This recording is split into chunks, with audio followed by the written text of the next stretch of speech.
Olá, meu nome é Daniel Luna, vou ser professor da disciplina de Física 1 da Faculdade de Engenharia Eletrônica da Netcom. Vou estar com vocês, ministrando essa disciplina. Nós estaremos ministrando hoje a disciplina, o módulo 1, né, da disciplina de Física 1, que se relaciona à mecânica. Física 1 é relacionada à mecânica. Nós estaremos mostrando a vocês alguns conceitos de física relacionada à mecânica. Gente, a mecânica é a área da física que ela estuda movimento e equilíbrio, tanto de corpos rígidos como de fluidos, preocupando sempre em descrever as suas causas e ocorrências na natureza. Os maiores exemplos, ou os exemplos mais comuns que se tem, ou que a engenharia, principalmente eletrônica e mecânica, está mais relacionada, é com o projeto e construção de veículos esportivos, que necessita de muita física relacionada à mecânica, manutenção em projeto para construção de dispositivos em veículos leves e utilitários, manutenção, projeto e construção de sistemas de assistência ao motorista ou ao piloto, no caso freios ABS, controle de tração, controle de estabilidade e injeção eletrônica. Então a física 1, a física, no caso a mecânica, ela vai estar relacionada a encontrar modelos para descrever todos esses fenômenos que ocorrem nesses sistemas que vocês estão vendo aqui, que vocês estão vendo nesse slide. E a partir disso, a partir dos modelos criados, vocês vão dimensionar, calcular, projetar ou até realizar uma manutenção de algum sistema desses. Por exemplo, um veículo de Fórmula 1, as forças que estão presentes nele, análise de forças que estão presentes durante uma curva ou durante uma aceleração, veículos leves utilitários, o projeto de sistemas mecânicos relacionados, todo projeto de sistemas mecânicos relacionados a isso, projeto de sistemas mecatrônicos relacionados a veículos utilitários, para transporte de cargas, e principalmente manutenção, projeto de construção de sistemas de assistência, né? Sistemas embarcados. Geralmente o engenheiro eletrônico hoje ele vai projetar muito sistema, vai dimensionar, vai fazer manutenção de sistemas embarcados. E esses sistemas embarcados estão embarcados em sistemas mecânicos em geral. Pode ser sistemas médicos, pode ser sensores. Então, toda a mecânica, o estudo das variáveis mecânicas, ela vai servir para você criar um modelo de um sistema mecânico para você poder colocar uma planta de controle, para você poder pegar esse modelo, dimensionar as forças, dimensionar qual o sensor mais apropriado para o uso em qualquer dessas aplicações. Então, para isso é que vocês vão precisar, no caso você vai precisar da física mecânica, dos modelos mecânicos, dos modelos dos sistemas para dimensionar esses projetos, esses sistemas embarcados.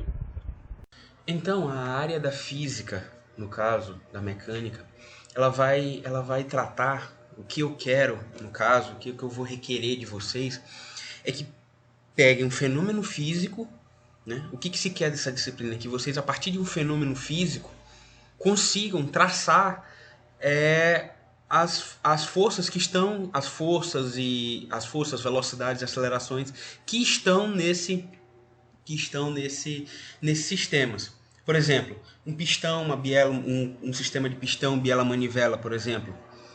Descrever as forças que estão sobre ele, força de rotação, forças de subida e descida, torque. Por quê?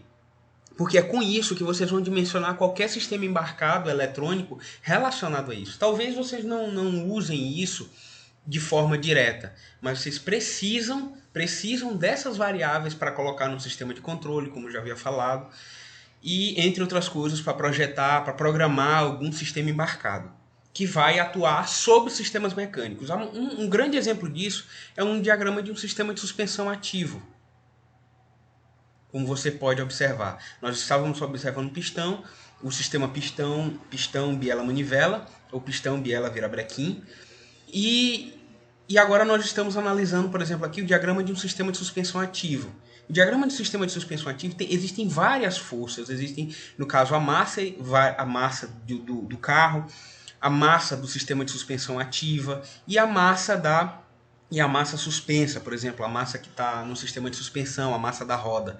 Então, se vocês forem observar aqui, é um complexo sistema de forças que necessita ser calculado, necessita ser parametrizado para que você possa desenvolver o sistema embarcado que vai controlar esse sistema aqui, todo esse sistema de suspensão ativo. Outro exemplo, que no caso também está na mesma linha, é no caso da o sobreestessamento e o subestessamento. Aqui, por exemplo, num carro, o sistema de controle de estabilidade, eu estou usando como exemplo aqui projetos de sistemas que se usa muito hoje, o controle de estabilidade é um deles, onde você tem uma situação onde você esterça o volante, ou seja, vira o volante de uma forma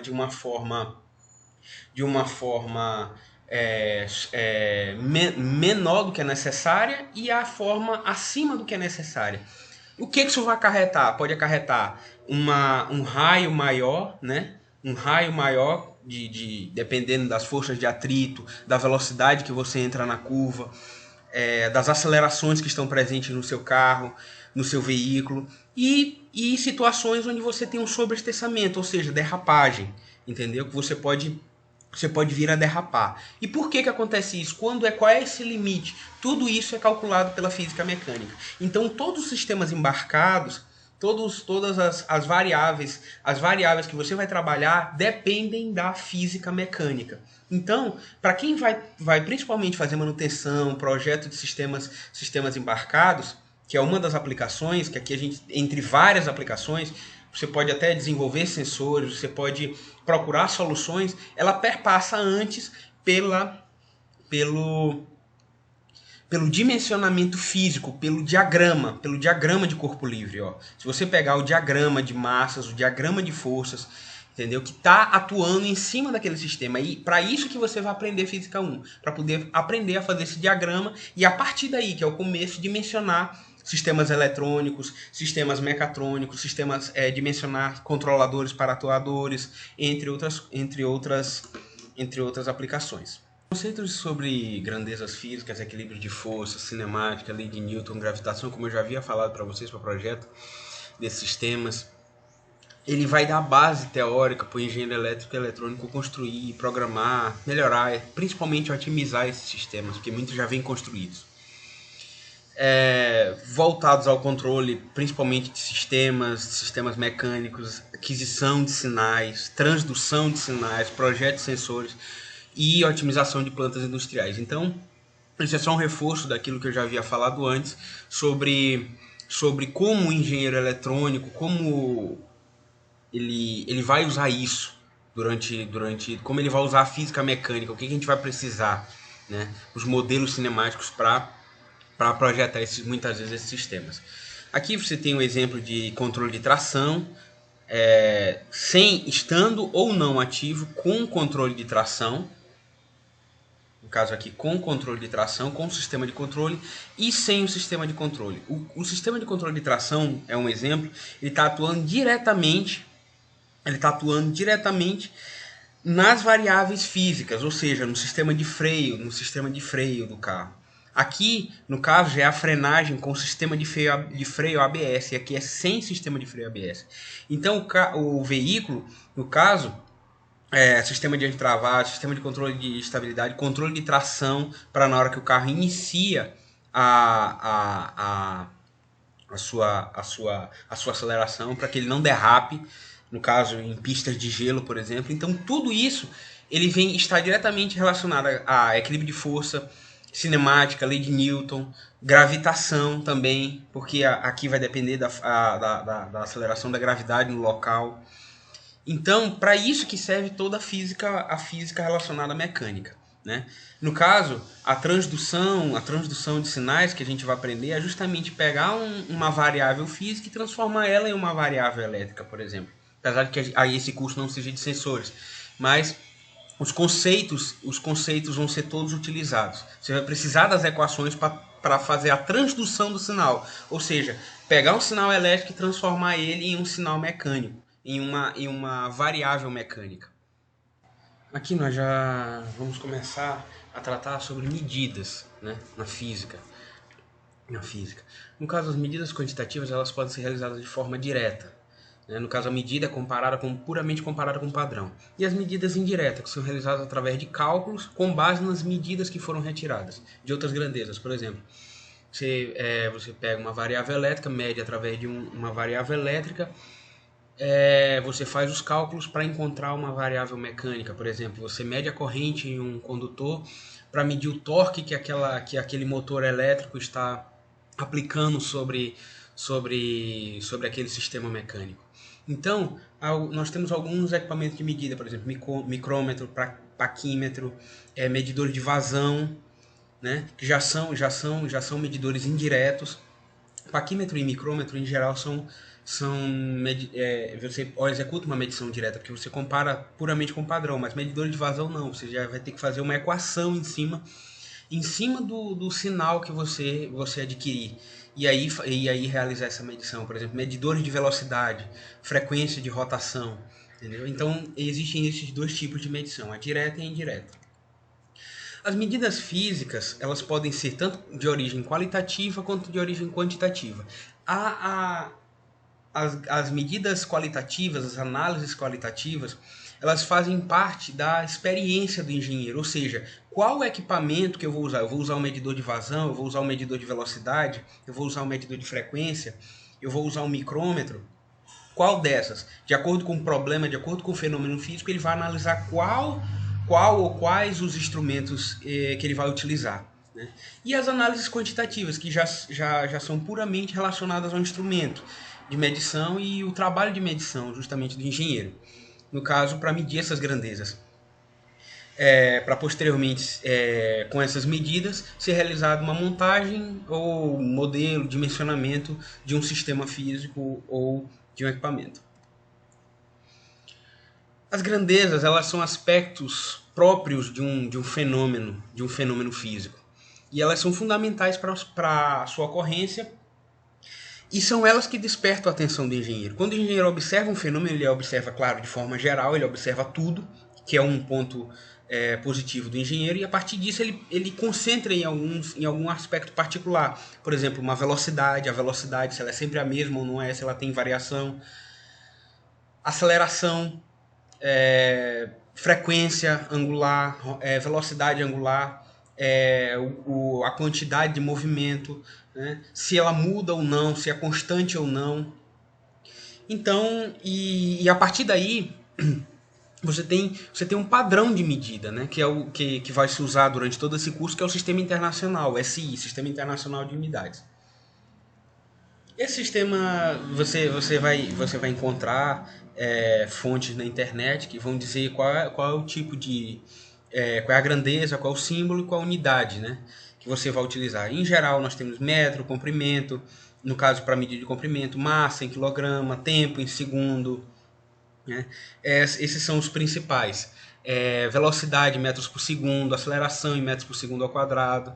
Então, o sistema de unidades ele vai parametrizar, ou seja, aquelas variáveis que não estão no sistema internacional vão ser convertidas para o sistema internacional, para aquela medida no sistema internacional. Por exemplo, se é centímetro, a gente vai converter para metro. Se é milímetro, a gente vai converter para metro. Se é polegadas, a gente converte para metro. Se é quilômetros por hora, a gente converte para metros por segundo. Então, a gente vai se basear no sistema internacional de unidades. Precisão. A precisão do equipamento está relacionada principalmente à experiência do operador e o equipamento em si. Quanto ao conhecimento, tanto da grandeza física que vai ser medida, quanto ao manuseio do próprio equipamento. Então, a precisão ela é o menor erro de medição em relação ao valor real de uma grandeza. Por exemplo, você tem um livro e você tem um número de divisões, da régua. A régua está graduada em centímetros. O livro ele não possui medidas precisas nessa escala, ou seja, você precisaria de mais divisões, ou seja, divisões de milímetros para poder medir. Então a maior precisão dessa régua está relacionada aos centímetros, no caso 1 centímetro. Os instrumentos, nenhum instrumento ele possui exatidão de 100%. Devido a isso, existem vários métodos estatísticos, média, variância, desvio padrão, que a partir de várias medidas vão ser encontrados, você aplica esses métodos estatísticos para ser encontrado uma medida aproximada, ou a medida mais aproximada do valor real. Mas 100% não existe de precisão em medição, né? Precisão de 100%. Então por exemplo, você tem um livro de 15 centímetros, você está medindo, ele tem 15 centímetros, a incerteza dele é entre mais ou menos 0,5 centímetros. Se ele está aqui no 15 e ele está entre o 15 e 16, no caso, como a menor escala está graduando em centímetros, então você vai ter 15 centímetros mais ou menos 0,5 centímetros. Né? É a incerteza de medição relacionada a isso.